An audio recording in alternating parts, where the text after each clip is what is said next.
U.S. troops are coming home. President Biden announced U.S. military troops in Afghanistan will start their final withdrawal in about 2 weeks, ending the 20-year presence there.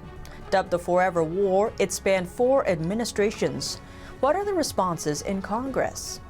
As for vaccines, a 7th potential case of blood clotting in the Johnson & Johnson saga has surfaced. This comes as Pfizer says a 3rd shot of the vaccine could be needed within 6 months after the first 2 shots. And more states are pushing back against so-called vaccine passports. Tune into Deep Dive as we explore these topics and more.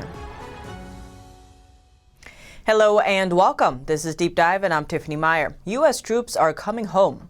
President Biden announced he's pulling the U.S. military from Afghanistan, ending a 20-year presence there. Biden made the announcement in the White House's treaty room. That's the same room George W. Bush made the announcement 20 years ago to send troops there after the devastating 9/11 attack. The troops set to begin leaving in weeks. All troops are to be pulled by September 11th this year. Biden thanked the troops on behalf of the nation and described the U.S.'s involvement in Afghanistan going forward. He says, while we'll not stay involved in Afghanistan militarily, our diplomatic and humanitarian work will continue.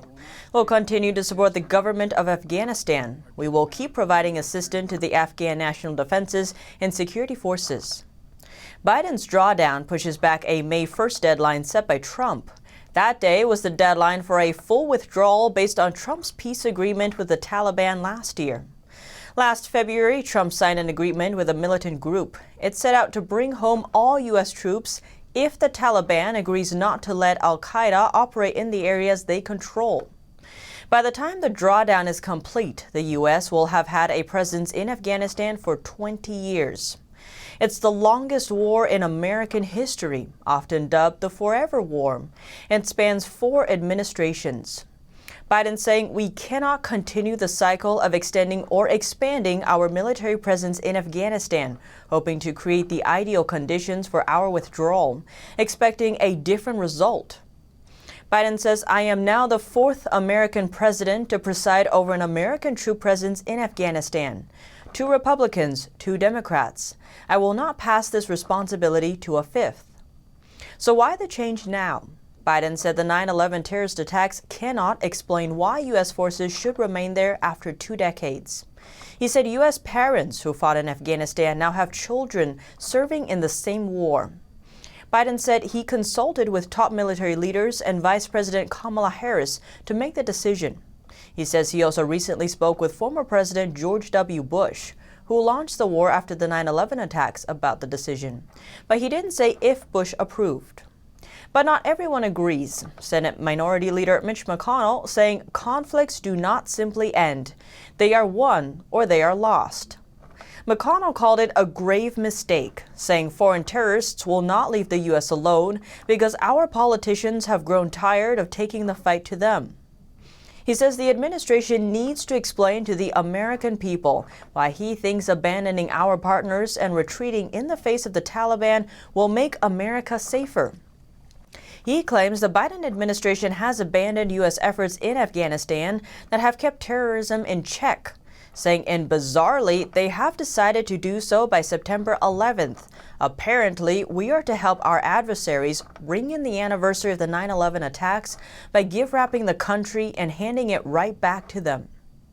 Critics warn without a peace deal in place, chaos could ensue. Former Secretary of State Mike Pompeo said Biden is right to withdraw troops, but he says the administration's tactics, timing, and execution will be key. Pompeo was part of the team negotiating the nation's exit strategy with the Taliban under Trump. The deal reached last year included the U.S. pulling troops out by May 1st in exchange for the Taliban promising for a reduction in violence, as well as a pledge to kickstart intra-Afghan peace talks. While Pompeo agreed with Biden's move, he stressed the way it's executed, quote, matters an awful lot, saying we need to make sure to have our European partners on board. And then the Taliban have an important decision to make. They have to decide if they want to be part of a pariah state and cause lots of trouble, or if they want to be part of a solution in Afghanistan. Some are afraid that withdrawing could create a vacuum for terrorists to fill. The move to draw down could risk allowing the Taliban to regain power. This may erode U.S. efforts for democracy and women's rights established over the last 2 decades. Senator Lindsey Graham saying, "What do we gain? We gain the idea that the war is now over, and Joe Biden ended the longest war in American history." He went on to say, "You have made it bigger, not smaller. You're going to do to us what you did in Iraq, put us in a world of hurt." That's in reference to 2011, when Obama pulled all U.S. troops from Iraq that year, which some critics say led to the rise of ISIS. Biden has said the U.S. will continue to provide security assistance to Afghanistan's army. And if the Taliban attacks, U.S. troops will defend themselves with all the tools available. Secretary of State Antony Blinken says the U.S. will hold the Taliban accountable to its commitments to keep al-Qaeda from launching attacks against the U.S. from Afghanistan. His comments came in a surprise visit in Afghanistan today. He addressed U.S. troops there, saying, "We don't believe that maintaining an indefinite troop presence in Afghanistan is in our interest. Not for the U.S., not for NATO, or our allies." As for a peace deal, Biden said the U.S. will support peace talks between the government of Afghanistan and the Taliban that the United Nations will facilitate. There are currently 2,500 U.S. soldiers in Afghanistan. Biden has not yet specified whether special operations troops will remain in Afghanistan. As of this year, as many as 1,000 special operations forces are reported to remain in the region. Now, NATO is also set to withdraw their military forces from the country while the U.S. does. The leader of NATO says Afghanistan needs to build a safe country for its citizens going forward. And the UK says it will support an orderly departure of its forces as NATO withdraws its troops and help Afghanistan build up its capacity to govern itself. But it's not all criticism. Senate Majority Leader Chuck Schumer approving of the move. He called Biden's plan careful and thought out. As for Congress, there's mixed responses, but not along standard party lines. Republican Ted Cruz, for instance, is of the opinion that we can still protect American lives and our allies without a permanent military presence in Afghanistan. Cruz said he is glad the troops are coming home. And Senator Josh Hawley, also Republican, saying it is time for this forever war to end. On the flip side, there's Democrats against the move.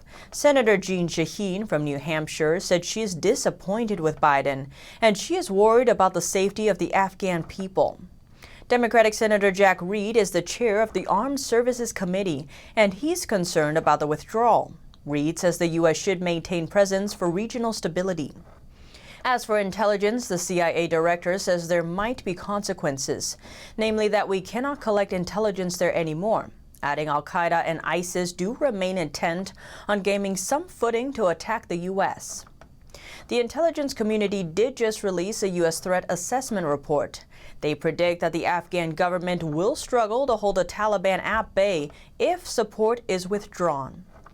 Now, let's turn to vaccines. The call for a pause on the Johnson & Johnson vaccine is still in place. Federal agency says they are investigating those 6 cases of rare and severe kinds of blood clots. This comes as a 7th woman has also developed the rare blood clotting. As of April 14th, more than 7.2 million doses of the J&J jabs have gone out in the U.S. But federal health officials halted the use of the J&J vaccine after reports of those rare and severe blood clots. Health officials still do not know the cause of the clots or the true incidence rate, although they expect more cases to be identified in the next 2 weeks. And federal officials say 5,800 fully vaccinated people still contracted the virus. Of those, nearly 400 required hospital treatment and 74 died. This comes as Pfizer says a 3rd vaccine dose will be needed as soon as 6 months after someone receives the first 2 shots. And then people are to be vaccinated annually. Some note all of those vaccines in use right now have only been approved for emergency use. They are not yet fully approved. So what that means is there has yet to be a longer follow-up period to study if any rare adverse effects come up. Amidst this vaccine uncertainty, what about vaccine passports? Well, California's Orange County is following New York by coming up with vaccine passports. Other states are pushing back. Georgia, Kansas, and Missouri may soon ban them. Texas and Florida already did. Georgia's Governor Brian Kemp voiced his disapproval for vaccine passports on April 6, but he hasn't taken any actions yet. He says, "I do not and will not support any kind of state-mandated vaccine passport. While the development of multiple safe, highly effective COVID-19 vaccines has been a scientific miracle, the decision to receive the vaccine should be left up to each individual." Kansas Governor Laura Kelly says she has no interest in vaccine passports and that her state will not be issuing those under my authority. Missouri's Republican Governor Mike Parson also articulated his disapproval for the idea in an appearance on Fox and Friends, saying, "We are never going to do that in the state of Missouri. We are never going to have a mandate of vaccine passport in this state. If people want to carry a card, that's fine. That's called freedom. It's called individual rights, but it is not government's place to do that." Texas and Florida governors have already banned them with executive orders. Arizona Representative Andy Biggs introduced legislation last Thursday that would ban federal agencies from creating so-called vaccine passports. The bill states an agency may not issue a vaccine passport, vaccine pass, or other standardized documentation for the purpose of certifying the COVID-19 vaccination status of a citizen of the United States to a third party, or otherwise publish or share any COVID-19 vaccination record of a citizen of the United States, or similar health information. Biggs said in a statement, "My private healthcare decision and yours are nobody else's business." Adding vaccine passports will not help our nation recover from COVID-19. Instead, they will simply impose more Big Brother surveillance on our society. But what do you think? Let me know below. Thanks for tuning in to Deep Dive. I'm Tiffany Meier, and see you soon.